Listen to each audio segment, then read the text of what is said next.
שלום לכולם, אנחנו בשיעור ה-35 של לימודי היוונית. הבה נראה מהם נושאי השיעור של היום. אם כן, אנחנו נדון בשני דברים. אחד, נלמד מודוס חדש, מודוס ציווי בגזעי ההווה והאוריסט בדיאטזת הפעיל. לאחר מכן נדבר מעט על ביטויי שלילה. אם כן, נפתח במודוס אימפרטיבוס. נפתח במודוס אימפרטיבוס בגזעי ההווה והאוריסט. אם כן, הציווי, ביוונית זה נקרא פרוסטקטיקי אנקליסיס, פרוסטקטיקי אנקליסיס, נטיית הפקודה, הוא אחד מאופני הפעולה, מהמודוסים הפיניטיים. אני מזכיר לכם שלמדנו עד עתה רק את מודוס אינדיקטיבוס. יש לנו עוד 3 מודוסים, את השני אנחנו לומדים עכשיו, זה המודוס אימפרטיבוס. ישנו מודוס סוביונקטיבוס, הידוע גם כקוניונקטיבוס, ומודוס אופטטיבוס, כן? בהם אנחנו נעסוק מאוחר יותר. אז האימפרטיבוס הוא אחד מאופני הפעולה, מן המודוסים הפיניטיים, כלומר שיש בהם צורות מפורשות, בנטייה. כפי שהשם מרמז, הציווי משמש להבעת פקודות או איסורים. ביוונית ישנם 3 סוגי ציווי, הוא קיים ב3 גזעים של הפועל, בגזע הפרייסנס, ההווה, האוריסטוס והפרפקטום.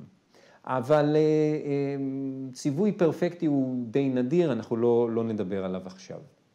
הציווי יכול להופיע בכמה גופים, גם בגוף שני, יחיד ורבים, וגם בזוגי, וגם בגוף שלישי, יחיד ורבים, ובצורת הזוגי. אנחנו תכף נסביר מה זה ציווי בגוף שלישי.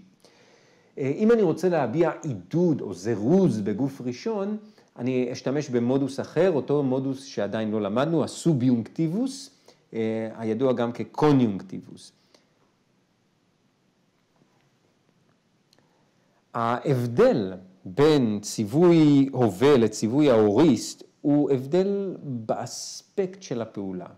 כמו ההבדל שראינו בין האספקט של האינפיניטיבוס פרייסנטיס לאינפיניטיבוס האוריסטי. כזכור לנו, האספקט של ההווה הוא אספקט מתמשך, ואילו אצל האוריסט האספקט הוא נקודתי. זה היה תקף לאינפיניטיבוס, וזה גם תקף לאימפרטיבוס. עכשיו, משום שבעברית אני לא יכול באמת להביע את האספקט המתמשך לעומת הנקודתי בצורת ציווי, אנחנו מתרגמים הן את ציווי ההווה, הן את ציווי האוריסט באופן דומה. אם כן, נראה עכשיו את צורות הציווי הפעיל בגזע הפרייסנס. אנחנו נראה את זה גם בפעלים תמטיים, אם תרצו, רגילים, וגם בכל צורות הפעלים המתכווצים שלמדנו. אני נותן גם את הסיומות עצמן, סיומות האימפרטיבוס פרייסנטיס אקטיבי בנפרד, ואותם כרגיל אנחנו משננים. אם כן, אלו הן הצורות באימפרטיבוס פרייסנטיס אקטיבי. פיידאוה, כן, הפועל פיידאוה לחנך, אז פיידאוה, חנך, פיידאוטו בגוף שלישי, יחנך נא הוא. וברבים פיידאוטה, חנכו אתם או אתן, ופיידאוונטון, יחנכו נא הם או הן. שימו לב בפעלים המתכווצים, הסיומת של הגזע מתמזגת עם סיומת האימפרטיבוס. אז יש לנו פילי, אהוב, פילייטו, יאהבנה, פילייטה, אהבו, ופילונטון, יאהבונה. תימה, כבד, תימטו, יכבדנה, תימטה, כבדו, תימונטון, יכבדו נא הם או הן. ודלו, הראה, דלוטו, יראנה, דלוטה, הראו, ודלונטון, יראו הם בבקשה, או יראו הן בבקשה. כן? אז אלו הן הצורות של אימפרטיבוס פרייסנטיס אקטיבי. עכשיו נראה את צורות הציווי הפעיל בגזע האוריסט ראשון, כלומר האוריסט הסיגמטי. יש כמובן הבחנה בין האוריסט ראשון לשני, כשם שראינו בנטייה, כשלמדנו את גזע האוריסט.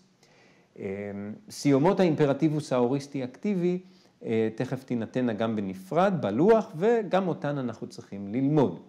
אם כן, שימו לב, פיידאוסון, חנך, פיידאוסטו, יחנך נא הוא. שימו לב שבתרגום שלי זה אותו תרגום כשם שתרגמתי קודם את גזע הפרייזנס. פיידאוסטה, חנכו אתם או חנכו אתן, פיידאוסנטון, יחנכו נא הם או הן. בפעלים המתכווצים, אז אתם רואים, זה גזע האוריסט שלהם עם הערכת תנועה, פילייסון, אהוב, פילסטו, יאהבנה, פילסטה, אהבו אתם, פילסנטון, יאהבו נא הם, וכן הלאה, טימסון, טימסטו, טימסטה, טימסנטון, ודלוסון, דלוסטו, דלוסטה ודלוסנטון. ישנן לא מעט הערות על צורות הציווי. קודם כל, איך אנחנו מתרגמים את הציווי, כשם שתרגמתי כשקראתי את הנטייה. אם כן, תרגום הציווי בגוף שני יחיד ורבים הוא בהתאמה חנך או חנכי, כן, פיידאוה, חנכו חנכנה, כן, פיידאותה, כן, אהוב, אהבי, אהבו, אהבנה וכו'. ציווי בגוף שלישי, שוב, אנחנו נדרשים פה לתרגום אידיומטי לעברית, הוא משהו כמו יחנכנה, תחנכנה, יחנכונה וכו'. האקצנט בצורות הציווי הוא על פי הכללים של הצורות הפיניטיות של הפועל, כלומר הוא אקצנט רצסיבי, הוא נסוג ככל האפשר מן העברה האחרונה של הצורה.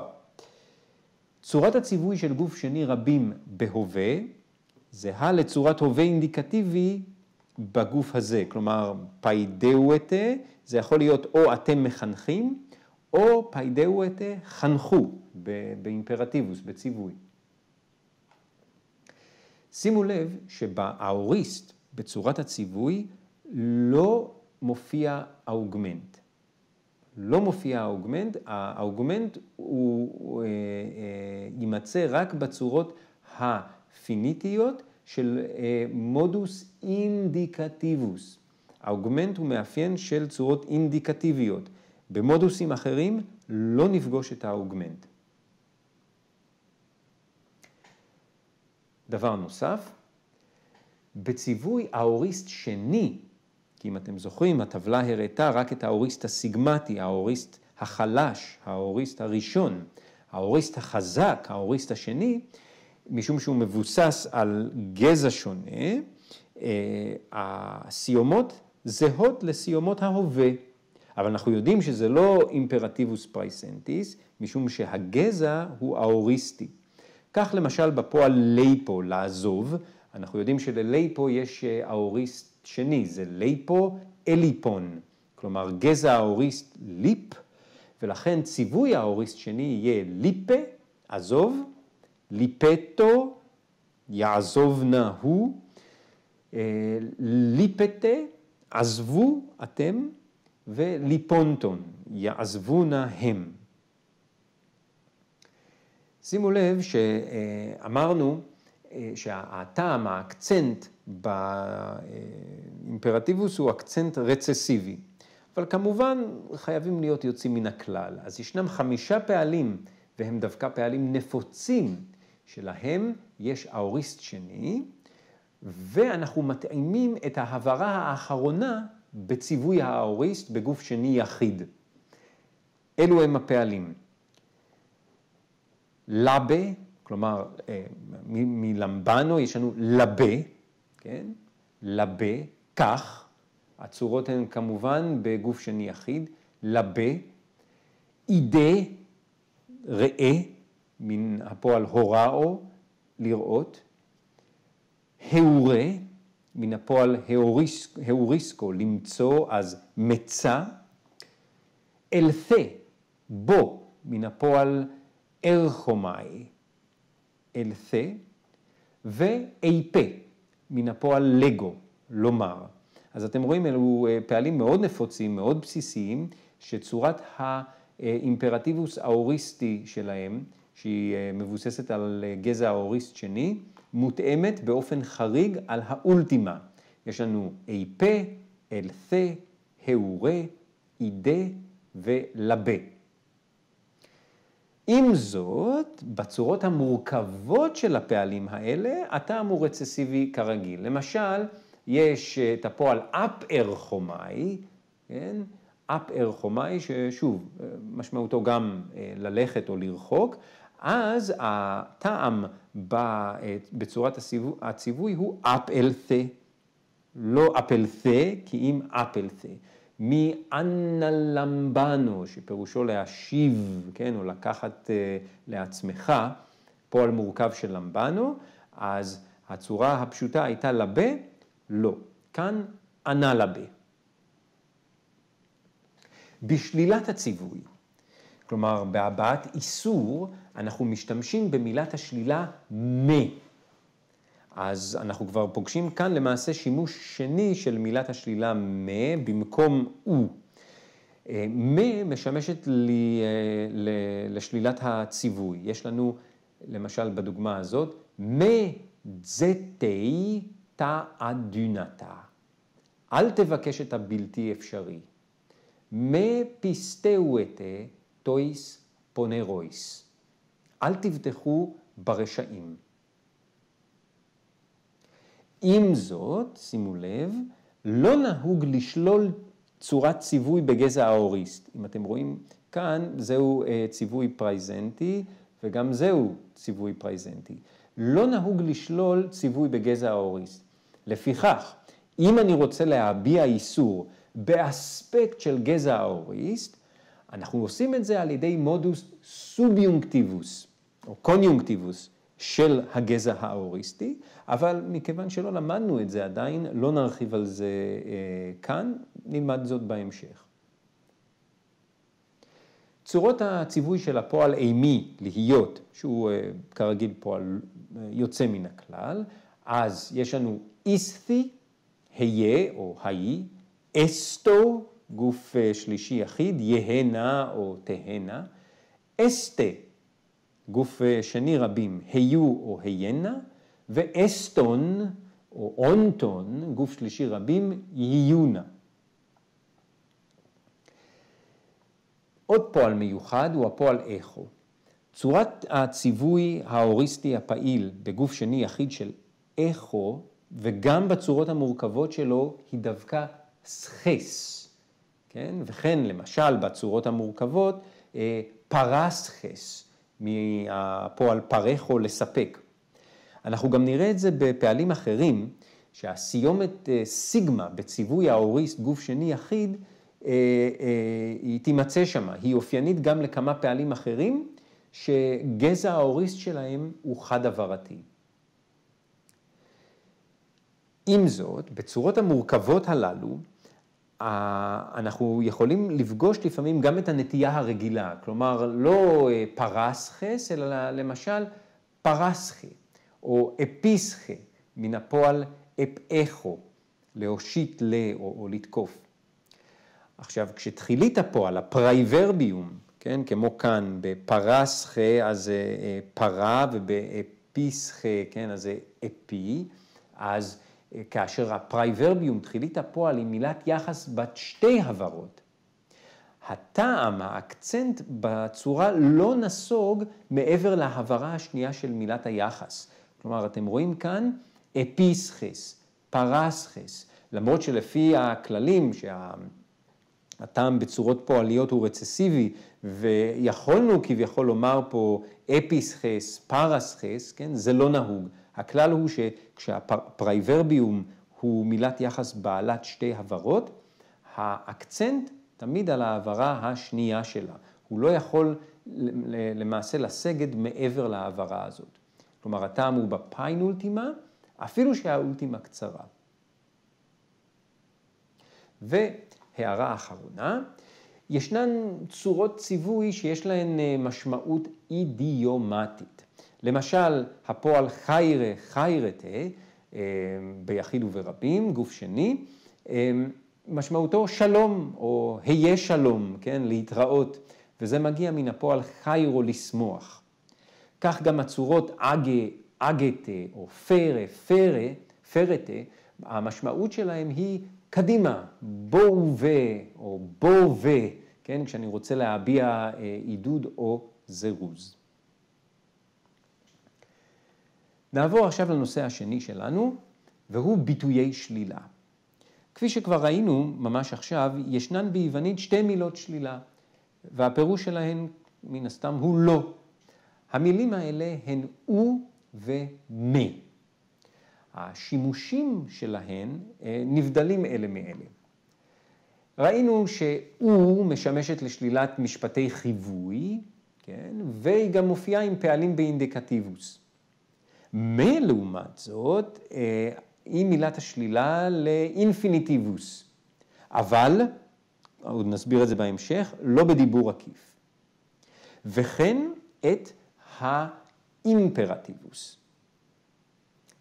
שימושים נוספים של מילות השלילה האלה, אותם אנחנו נלמד בפרקים הבאים, אבל כאן אנחנו נוסיף שלכל צורה מורכבת של או, למשל, אודה, גם לא, אוטה, שמגיע עם אוטה נוסף, לא ולא, אודייס, אף לא אחד.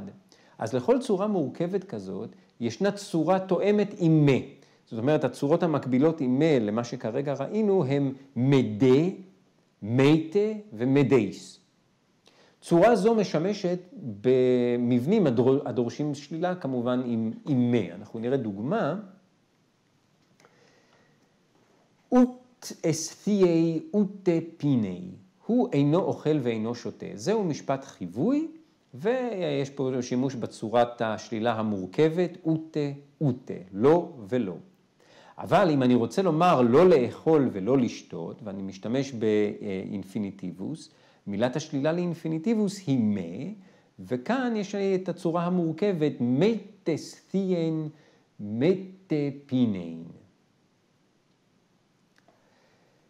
עכשיו, כאשר ביטוי שלילה מורכב, כלומר אחד מהדברים האלה, כן, מופיע אחרי מילת השלילה הפשוטה, הוא למעשה מחזק את נימת השלילה. למשל, אוק אמתה אודייס. לא למד אף אחד, או בעברית אידיומטית אף אחד לא למד, איש לא למד. שימו לב אבל מה קורה כשביטוי השלילה המורכב מופיע לפני מילת השלילה הפשוטה. אז יש לנו דווקא חיזוק של דבר חיובי. זה יוצר ביטוי חיובי מודגש. בואו נראה. אודייס אוק אמתן. אודייס זה אף לא אחד. אוק אמתן לא למד. אז יש לנו פה בעצם שלילה כפולה. אף לא אחד לא למד. כלומר, כולם למדו. כן, זה קצת יכול להיות מבלבל אם אנחנו פוגשים את זה בפעם הראשונה, אבל אם נחשוב על זה בהיגיון, נראה שזה באמת הגיוני. אודייס זה אף לא אחד, כן? שום איש לא. ואז יש לנו עוד פעם, אוק אמתן, כן? אז שום איש לא, לא למד. אף אחד לא למד, כלומר כולם למדו. אני יכול להקביל את זה, נאמר, לביטוי אנגלי, אם נניח אני אומר משפט, I am not unwilling to help you, כן? אז תרגום מילולי לעברי יהיה, אני לא מוכן לעזור לך, משמע, אני מוכן מאוד לעזור לך. אני מדגיש את העובדה דווקא שאני רוצה לעזור. עכשיו, בעברית צורת הביטוי הזאת היא לא שכיחה. ביוונית היא טבעית לחלוטין, וכך גם באנגלית אנחנו יכולים לפגוש את זה במשפט שזה אתה אמרתי, או למשל ביטוי נוסף יהיה by no means harmless, בשום אופן לא מזיק, כלומר מזיק מאוד. זוהי כמובן דוגמה של שלילה כפולה לצורך חיזוק של ביטוי חיובי. אם כן, בשיעור היום אנחנו סקרנו את צורות האימפרטיבוס, למדנו למעשה מודוס חדש, ולאחר מכן דיברנו מעט על ביטויי שלילה, שעליהם כמובן אנחנו נמשיך גם במהלך הקורס. עד כאן להיום, להתראות.